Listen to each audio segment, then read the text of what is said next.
Ano ba ang family visa na tinatawag?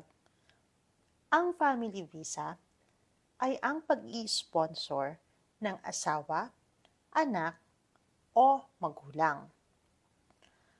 At paano ba ito maa-avail?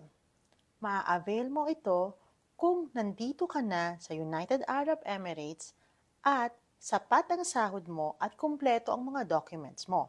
Ito ay 2 taong visa para sa iyong family member. Yes, 2 years visa na siya. At makukuha mo ito kahit ang iyong pamilya ay nasa labas pa ng United Arab o nasa Pilipinas.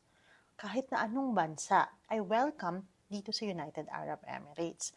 Kung ano yung mga documentations na required, ay maaari nyo naman kaming i-message sa Yes Pinoy Pro.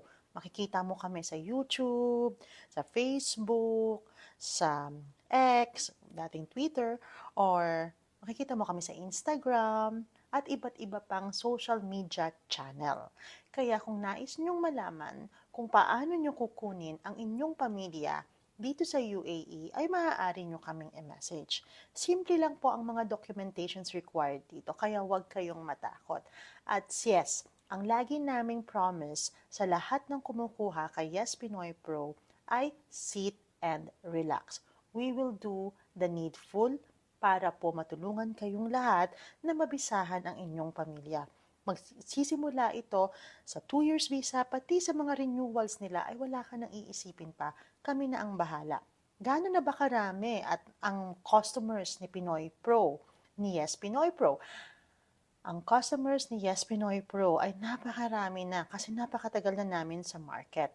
At mapapatunayan naman namin na legit ito kasi nakikita mo naman, nasa social media kami.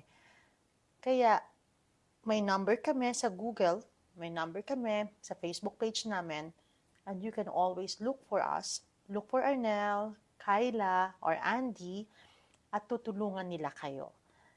Yes, you can also look for me if you want to, and we will also help you. Have a nice day!